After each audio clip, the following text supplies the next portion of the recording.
Hello दोस्तों, आज फिर हम आप लोगों के लिए आगे की ओर ले जाएंगे ऑब्जेक्टिव को बिहार लाइब्रेरी 2025 के लिए। चलिए हम लोग स्टार्ट करते हैं। तो आज का पहला क्वेश्चन जो है नेशनल लाइब्रेरी साइंस है, NSL है, कहाँ स्थित है। ये क्वेश्चन है कि नेशनल साइंस लाइब्रेरी कहाँ अवस्थित है, कोलकाता में, निस्कियर में, देहरादून या पटना में। तो ये चार ऑप्शन में से आप लोग को बताना है कहाँ पास है। तो 64 का हो जाएगा आप लोगों का, सी हो जाएगा निस्कियर। कहाँ हो जाएगा? निस्कियर में। उसके बाद अगला क्वेश्चन ये है, FID किस वर्ष विघटित कर दिया गया। FID को किस वर्ष विघटित कर दिया गया? 2002 में, 2005 में, 2007 में या 2008 में। कब किया गया? तो 65 का हो जाएगा आपका, ए हो जाएगा, 2002 में विघटित कर दिया गया। ठीक है, FID को। उसके बाद है FRBR मॉडल संबंधित है। FRBR मॉडल संबंधित है वाग्मयात्मक विसरण से और अनुकरणीकरण से, प्रबंधन से, वर्गीकरण से। तो इन चार ऑप्शन में से बताना है किससे संबंधित में है FRBR। तो ए ऑप्शन हो जाएगा वाग्मयात्मक विवरण से, वाग्मयात्मक विवरण से संबंधित में है। उसके बाद है अगला क्वेश्चन कि FRBR का निर्माण किस संस्था द्वारा किया गया। मतलब FRBR मॉडल का निर्माण किस संस्था द्वारा किया गया? इफ्ला के द्वारा, ALA के द्वारा, यूनेस्को के द्वारा या क्लिप के द्वारा। तो 1067 का आंसर हो जाएगा आपका, ए हो जाएगा, इफ्ला के द्वारा। किसके द्वारा किया गया? इफ्ला के द्वारा किया गया। उसके बाद अगला क्वेश्चन है कि FRBR मॉडल का विकास किस वर्ष किया गया। FRBR मॉडल का विकास किस वर्ष किया गया? तो 1995, 2000, 2005 या 2011। चार ऑप्शन में से बताना है। तो 1968 का आपको हो जाएगा, ए हो जाएगा, 1995 में। 1995 में इसका विकास किया गया।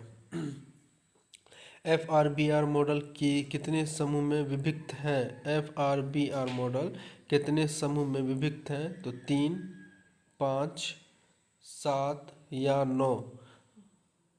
तो 69 का हो जाएगा आपका, ए हो जाएगा, 3। कितने मॉडल में? 3 मॉडल में के समूह में विभक्त है FRBR।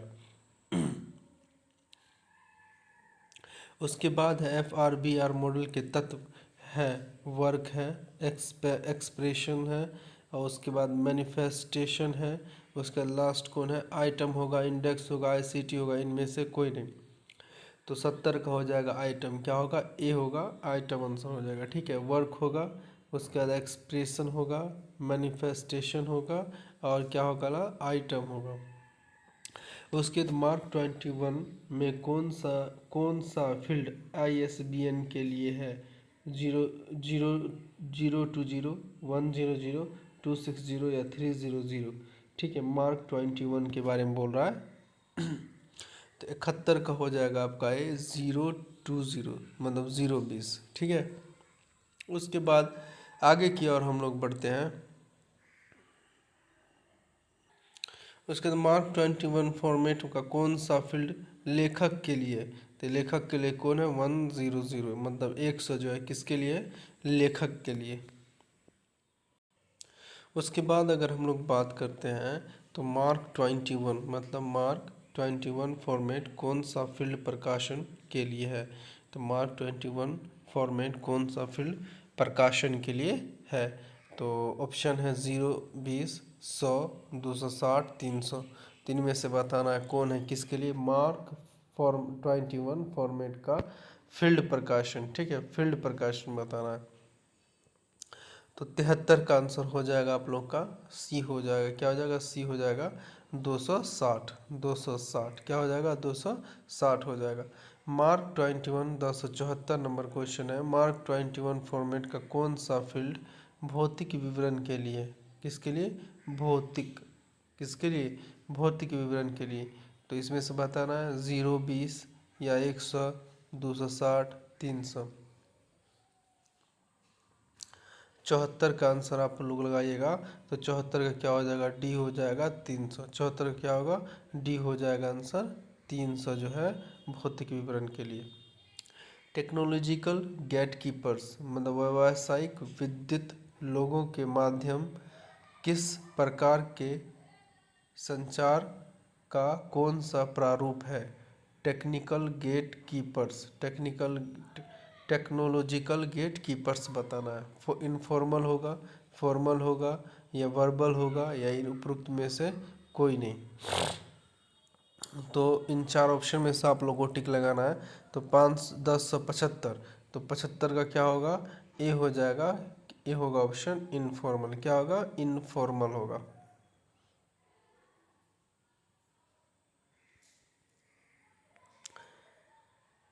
टेक्नोलॉजिकल गेटकीपर शब्द का प्रथम प्रयोग किसने किया था। ठीक है, तो टीजे एलन, डी सोला प्राइस, मार्टिन जे, उपयुक्त में से कोई नहीं। तो 1076, तो 76 का आंसर क्या होगा, ए हो जाएगा टीजे एलन। कौन किया था, टीजे एलन किया था। उसके बाद है साइबर स्पेस का प्रथम उपयोग किसके द्वारा किया गया था। साइबर स्पेस का विलियम गिब्सन, मार्टिन ली, मार्क जुकरबर्ग, उपरोक्त में से कोई नहीं। साइबर स्पेस के बारे में बोल रहा है कि साइबर स्पेस शब्द का प्रयोग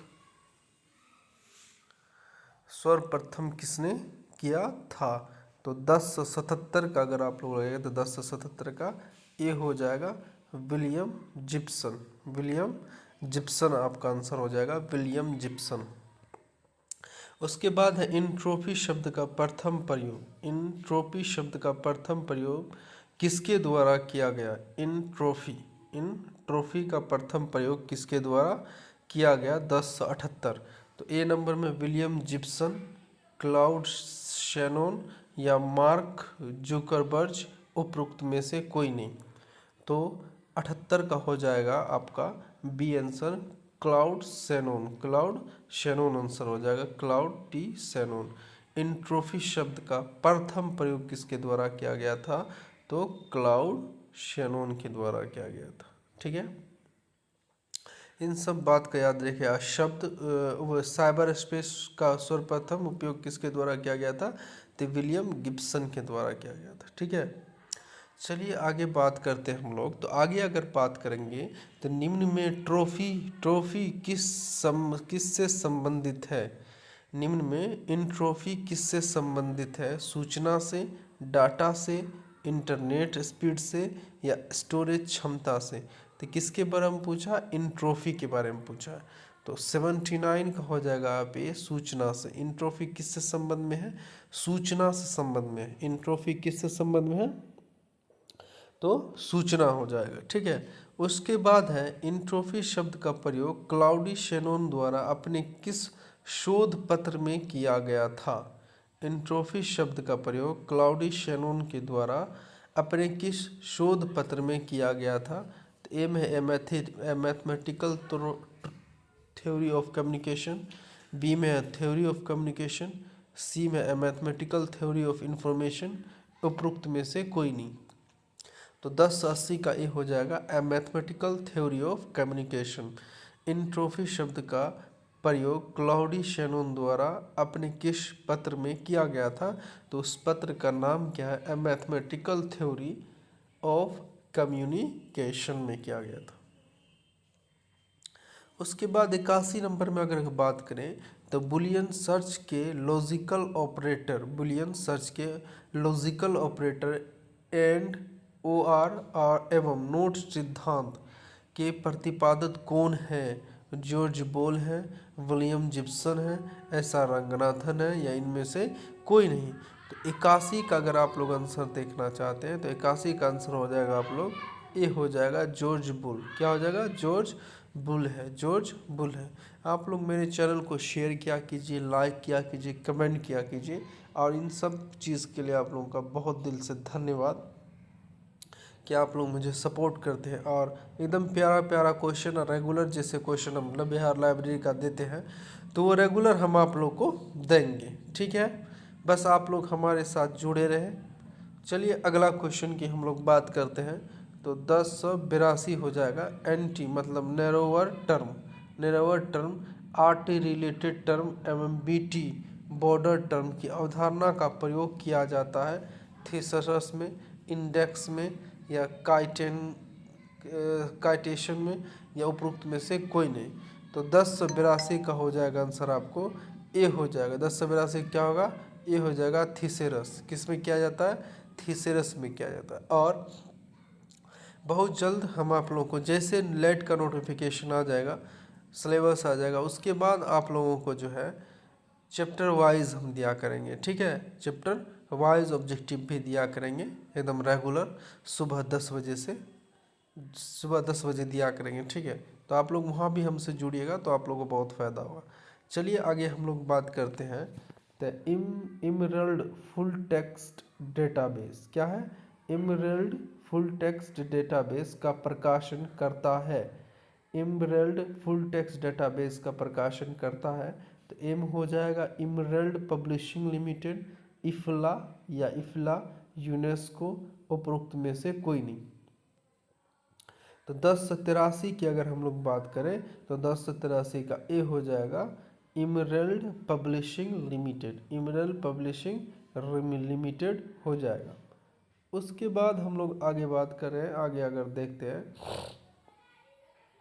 तो नेक्स्ट क्वेश्चन हमारा है कि कॉस्ट बेनिफिट एनालिसिस का अर्थ है। कॉस्ट बेनिफिट एनालिसिस का अर्थ है, पहला है निवेश अवधारणा की प्रक्रिया में परिवहन मूल्यांकन, दूसरा है मूल्य आधारित कार्य निर्वहन मूल्यांकन, उसका मूल्य आधारित कार्य निर्वहन मूल्यांकन, उपरोक्त में से कोई नहीं। तो अगर आप लोग 84 का आंसर टिक लगा चुके हैं तो 84 का आंसर होगा आप लोगों का ए हो जाएगा निवेश अवधारणा कार्य निर्वहन मूल्यांकन। लाइब्रेरी एसोसिएशन यूके अब किसका अवयव है? मतलब लाइब्रेरी एसोसिएशन यूके अब पूछ रहा है किसका अवयव है?